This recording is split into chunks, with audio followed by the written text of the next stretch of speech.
Hello everyone, my name is Deepika. Welcome to my channel Learn with Numbers. आज से पहले की जो वीडियो है उसमें हमने डिस्कस किए थे एक्सरसाइज नंबर 11.1 के ऑल क्वेश्चंस। आज मैं डिस्कस करने जा रही हूँ एक्सरसाइज नंबर 11.2 के क्वेश्चन नंबर 1 के साथ, जो है इनवर्स प्रोपोर्शन के ऊपर। तो इसमें सबसे पहली जो मेरी वीडियो थी उसमें मैंने इनवर्स प्रोपोर्शन के बारे में और डायरेक्ट प्रोपोर्शन के बारे में, कॉन्सेप्ट के बारे में बता दिया है।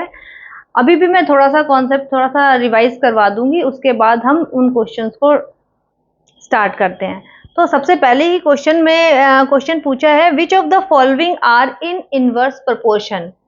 तो अब सबसे पहले इनवर्स प्रोपोर्शन थोड़ा सा रिवाइज कर लेते हैं कि इनवर्स प्रोपोर्शन किसे कहते हैं। ठीक है, तो जब दो क्वांटिटीज इस तरीके से वेरी करती हैं कि अगर एक क्वांटिटी के इंक्रीज होने से दूसरी क्वांटिटी डिक्रीज हो रही है, ठीक है, अपोजिट हो रहा है, ठीक है, जैसे कि अगर एक क्वांटिटी x जो है वो इंक्रीज हो रही है, ठीक है, और उसके तरह दूसरी क्वांटिटी जो है ना y, जो जिससे हम रिलेट कर रहे हैं, दूसरी क्वांटिटी अगर डिक्रीज हो रही है, ठीक है, या फिर उल्टा हो रहा है कि अगर x डिक्रीज हो रहा है तो y इंक्रीज हो रहा है।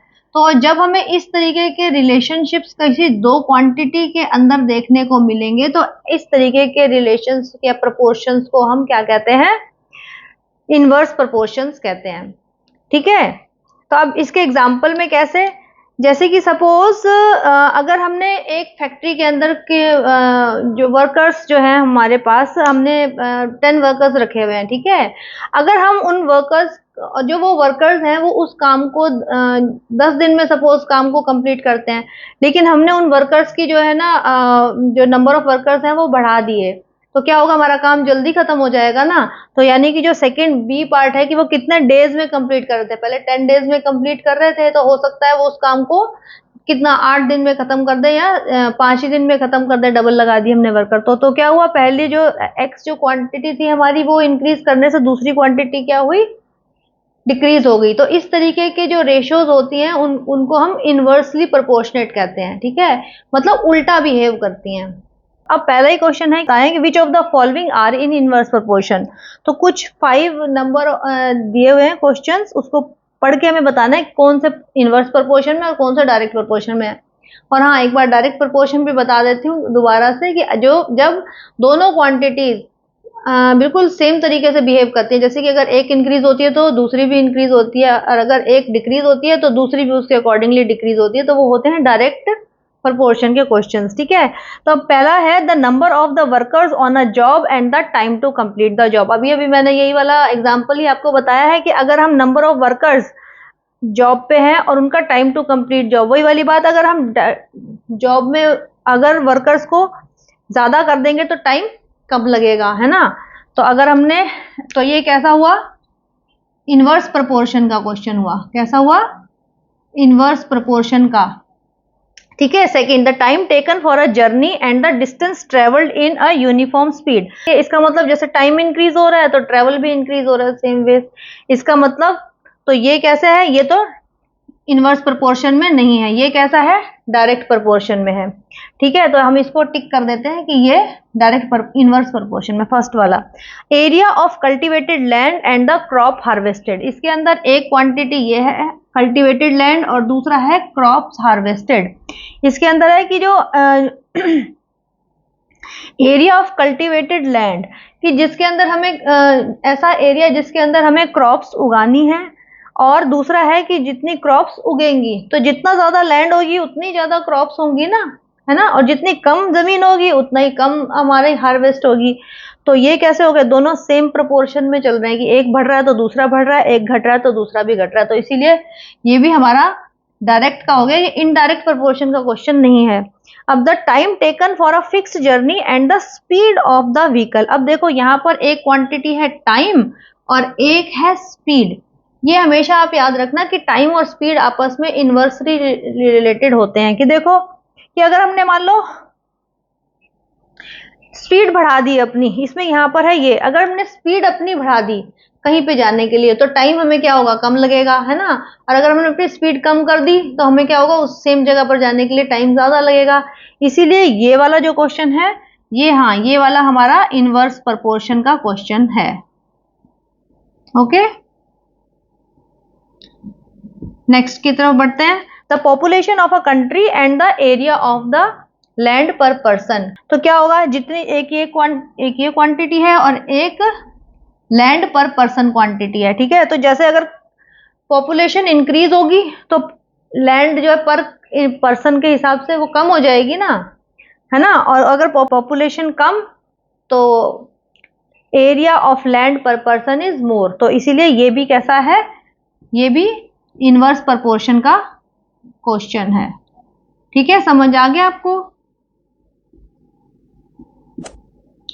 अब बढ़ते हैं हम क्वेश्चन नंबर 2 की तरफ। ओके, तो स्टार्ट करते हैं question number 2, which says in a television show the prize money of rupees 1 lakh is to be divided equally amongst the winners। ठीक है, कोई टेलीविजन शो चल रहा है जिसके अंदर की जो प्राइज मनी है वो 1 लाख रुपीज है, ठीक है। उनको इक्वली डिवाइड करना है जो जो विनर होंगे। जैसे कि अगर एक ही विनर होता है तो उसको 1 लाख रुपए मिल जाएंगे, अगर 2 विनर होते हैं तो उनको इक्वली डिवाइड करना है ना, 2 विनर होंगे तो 50,000 मिल जाएंगे, ठीक है। इस तरीके से डिस्ट्रीब्यूट करना है उनको। तो complete the following table and find the prize money given to an individual winner is directly और inversely proportional to the number of the winner.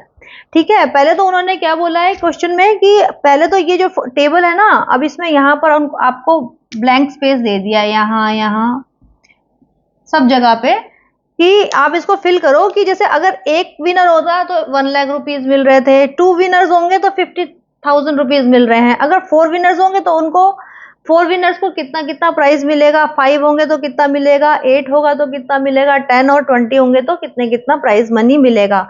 और वो डायरेक्ट प्रोपोर्शन में है या इनडायरेक्टली प्रोपोर्शनल है नंबर ऑफ विनर्स से। तो देखो अभी मैं जो ये छोटी सी एक टेबल दी हुई है इसमें हम पहले की तरह लिख लेंगे, ये क्वांटिटी है x और ये क्वांटिटी क्या है, y है, ठीक है। ये क्वांटिटी क्या है, y है। अब देखो जैसे हमारे यहाँ पे नंबर क्या हो रहे हैं, इंक्रीज हो रहे हैं, ठीक है। जैसे हमारा कौन सा केस है, ये नंबर इंक्रीज हो रहे हैं और y क्वांटिटी क्या है, ये हमारी डिक्रीज हो रही है। तो देखो ऐसा एक हमें दिखाई दे रहा है ना, ऐसा कॉन्सेप्ट कि x इंक्रीज हो रहा है तो y साथ साथ में डिक्रीज हो रहा है। इसका मतलब ये वाला कैसा क्वेश्चन है, ये है इनवर्सली प्रोपोर्शनल है। This prize money is inversely proportional to the number of the winner. ये तो हमारा सेकंड क्वेश्चन है, हमें देख के ही पता चल रहा है, ठीक है। तो अब हम इसके सॉल्यूशन की तरफ बढ़ते हैं। तो अब इसमें सबसे पहले इसमें लिखा टेबल को कंप्लीट करना है। This is a case of inverse proportion, ठीक है। उसके बाद ही हम अपना आंसर को स्टार्ट कर सकते हैं। पहले हमें यही बताना होगा ना कि डायरेक्ट प्रोपोर्शन में है या इनवर्स प्रोपोर्शन में है, ठीक है। तो इसका फॉर्मूला होता है x1 into y1 is equal to x2 into y2, ठीक है। तो अब देखो यहां पर देखेंगे, ये है x1, ये है y1, ठीक है। ये क्या है x2 अपॉन y2, ये क्या है x3, x4, x5, x6, x7, ठीक है। और ये वाले क्या है y3, y4, y5, y6 और y7, ठीक है।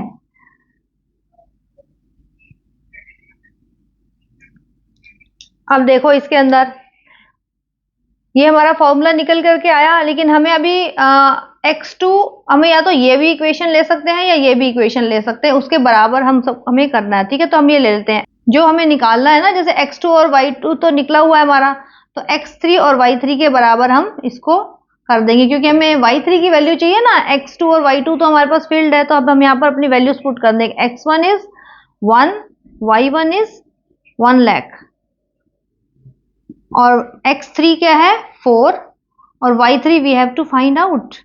ओके, तो y3 इज इक्वल टू क्या रह जाएगा, ये इसके डिवीजन में आ जाएगा, है ना, 1 इंटू 1 लाख अपॉन 4। इसको कट कर देंगे, 4 1 जा 4, 4 2 जा 8, 4 2 जा 8, 4 5 जा 20 और दिस तो क्या आ गया, y is equal to 25,000। y3 हमारा कितना आ गया, 25,000। देखो जी, यहाँ पर हम लिख देंगे, अपनी टेबल हमें कंप्लीट करनी है ना। एक हमारे पास आ गया y3 इज इक्वल टू 25,000। अब हम केस ये लेंगे, x1 upon y1 is equal to x4 and y4, x4 into y4। तो this is again x1 is equal to 1, y1 is equal to 1 lakh. ठीक है, इसमें y4 कितना है, 5। मल्टीप्लाई में y4 हमें निकालना है, तो y4 को हम एज इट इज लिख देंगे। तो y4 इज इक्वल टू क्या हो जाएगा, 1 इंटू 1 लाख। ये मल्टीप्लाई में था, यहाँ पे डिवीजन में आ जाएगा। 5 1 ज़ा 5, 5 2 ज़ा 10, 20,000। इसका मतलब क्या हो गया, y4 इज इक्वल टू 20,000। यहाँ पे क्या लिख देंगे हम, 20,000। केस ये वाला लेंगे, is equal to x5 and y5। अभी तो फिर से वैल्यूज पुट कर देंगे, 8 इंटू y5। तो y5 इज इक्वल टू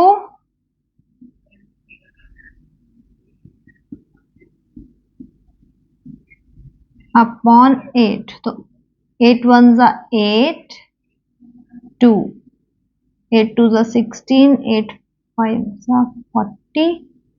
तो y5 इज इक्वल टू 12,500। तो यहाँ पे क्या आ गया, 12,500। इसी तरीके से हम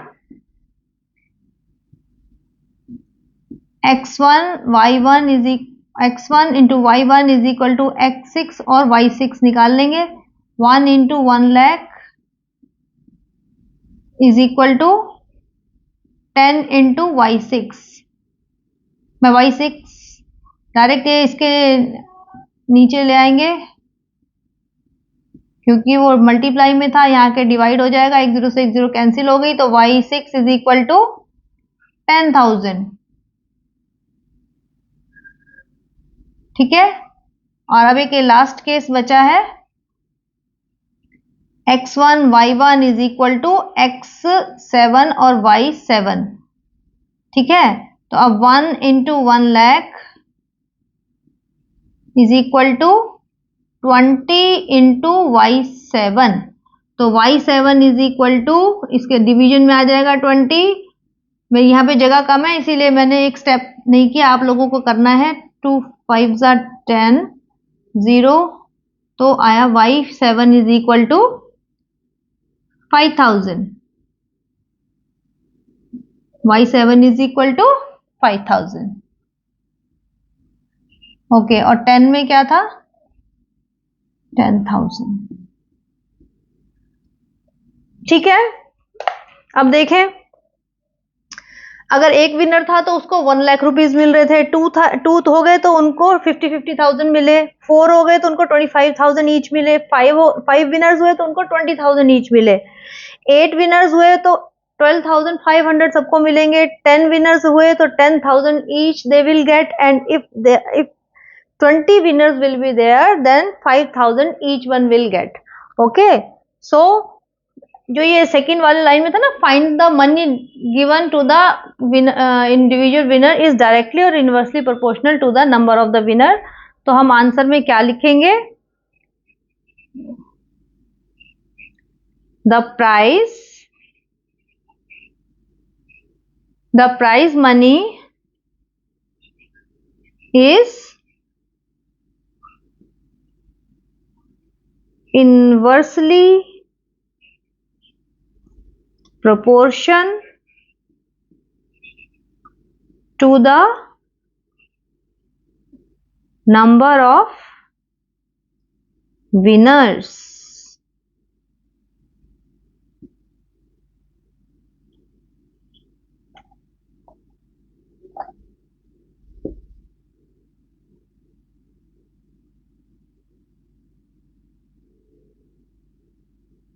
ठीक है, आई होप आपको ये क्वेश्चन समझ में आ गया होगा। ठीक है, अब बढ़ते हैं हम क्वेश्चन नंबर 3 की तरफ। ओके, बढ़ते हैं अपने क्वेश्चन नंबर 3 की तरफ। In which Rahman is making a wheel using spokes.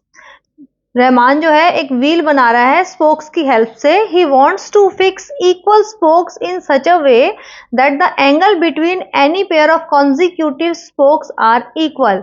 वो स्पोक्स को, जैसे जो स्पोक्स है ना, ये इस तरीके से इनको लगाना चाहता है कि जो कॉन्जिक्यूटिव, जो एक के बाद दूसरा आए, तो उसके बीच में जो एंगल हो ना वो इक्वल हो। जैसे इसके और इसके बीच में, इसके और इसके बीच में, जैसे ये एंगल है ना, ये 90 डिग्री का एंगल बना रहा है ना, तो सबके बीच में देखो 90 डिग्री का एंगल बन रहा है।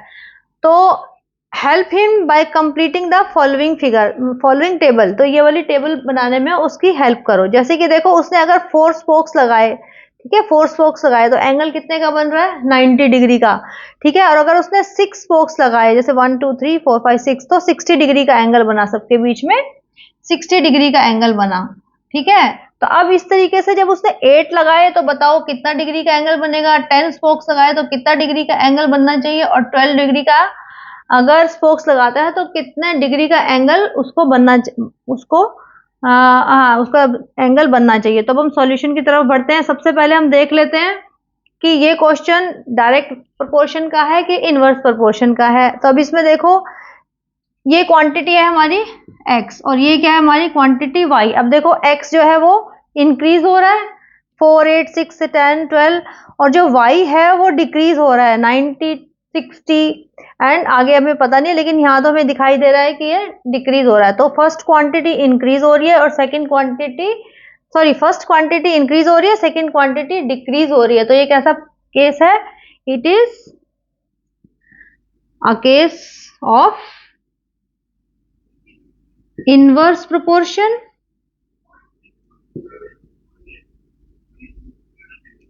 है ना, इनवर्स प्रोपोर्शन का कोई केस है।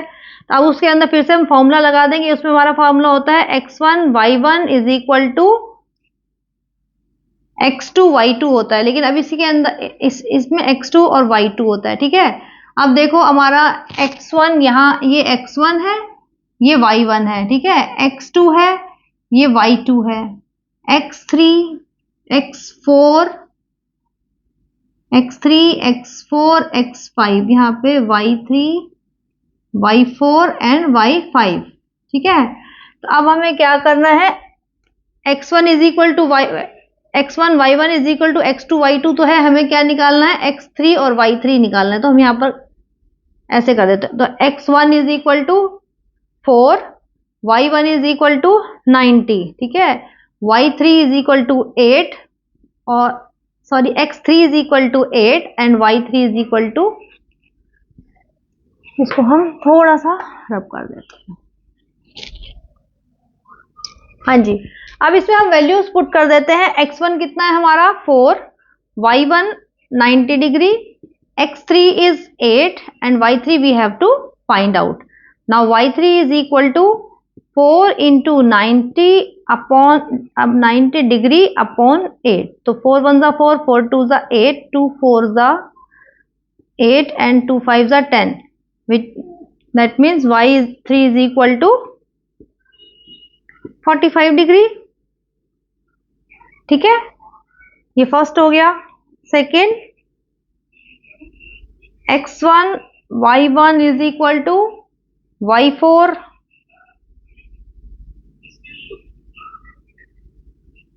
सॉरी x4 y4, तो x1 is 4, y1 90 degree is equal to x4 is 10 and y4 we have to find out. Again y4 is equal to 4 into 90 degree upon 10, तो y4 is equal to कितना आ गया? 9 4 जा 36 degree.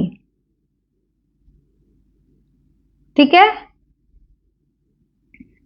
अब case 3, x1 y1 is equal to x5 y5, बहुत ही simple, 4 into 90 degree is equal to 12 into y5, y5 is equal to 4 into 90 degree, multiply में था तो ट्रांसपोज होके यहाँ पे डिवीजन में आ जाएगा। 4 1 जा 4, 4 3 जा 12, 3 1 जा 3, 3 3 जा 9 and 30 degree which is y5 is equal to 30 degree.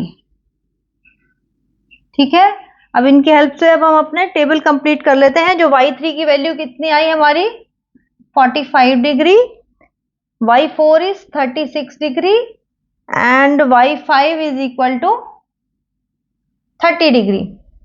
ठीक है, हमने ये टेबल कंप्लीट कर ली। अब हमसे सेकंड क्वेश्चन क्या पूछा है इसमें, अब हमसे यहाँ 3 क्वेश्चन पूछे हैं। ठीक है, इसके अंदर क्वेश्चन नंबर आंसर नंबर 1 मैं यहाँ रीड आउट कर देती हूँ। Are the number of spokes and the angle formed between the pair of consecutive spokes are in inverse proportion. क्या ये इनवर्स प्रोपोर्शन में है? यस, क्योंकि देखो ये नंबर x बढ़ रहा है और y डिक्रीज होता जा रहा है, तो ये answer number 1 is yes, they are in inverse proportion. अब क्वेश्चन नंबर 2 रीड आउट करते हैं। Calculate the angle between a pair of consecutive angles on a wheel with 15 spokes. अब बोल रहे हैं कि एक एंगल बताओ जिसके अंदर 15, जैसे कि ये ऐसा बताना है कि जिसमें x जो है वो हो 15। ठीक है, जैसे ये 4 6 8 10 12 15 है, तो उसमें y की वैल्यू बतानी है कि क्या है, मतलब उसमें कितना एंगल बनेगा। हाँ, यही कैलकुलेट करना है। तो हम इसको मान लेते हैं, हमारा 5 था ना, ये x6 है और ये y6 है। हम अपना फॉर्मूला लगा देते हैं, x1 अब multiplied by y1 is equal to x6 और y6। तो ये था 4 इंटू 90, यही था ना, x1 is 4, y1 is 90 is equal to, अब x6 क्या है 15 इंटू y6 हमें फाइंड आउट करना है। ठीक है, तो y6 is equal to 4 into 90 degree upon में 15, तो 15 1 जा 15, 15 6 जा 90, तो y6 इज इक्वल टू कितना आ गया 24 डिग्री। ठीक है, तो सेकंड का क्वेश्चन का आंसर हमारा क्या आ गया y6, ये जो जब स्पोक्स का नंबर 15 होगा तो उसमें जो एंगल होगा वो कितना 24 डिग्री बनेगा। और थर्ड क्वेश्चन है, how many spokes would be needed if the angle between the pair of consecutive spoke is 40 degree. अब थर्ड क्वेश्चन के अंदर हमें क्या है कि x मान लो 7 और y 7, इसमें हमें y की वैल्यू दे रखी है कि कितना एंगल बन रहा है हमारा 40 डिग्री बन रहा है। तो स्पोक्स की जो नंबर ऑफ स्पोक्स हमें कैलकुलेट करने हैं। ये भी बहुत सिंपल हो गया, x1 into y1 is equal to x7 into y7, तो 4 into 90 degree is equal to x7 we have to find out, y की वैल्यू है 40 डिग्री, तो x7 is equal to 4 into 90 upon में 40, 0 से 0 कैंसिल, 4 1 जा 4, x7 is equal to 9। इसका मतलब जब नंबर ऑफ स्पोक्स 9 होंगे, जब नंबर ऑफ स्पोक्स 9 होंगे तब उनके बीच में जो एंगल बनेगा वो 40 डिग्री होगा। तो आई होप आपको ये सारे क्वेश्चन समझ में आ गए होंगे, और अगर आपको समझ में आए हो तो आप इस वीडियो को लाइक करो, और इस तरीके के वीडियोस देखने के लिए आप इस चैनल को सब्सक्राइब जरूर करें। Thank you.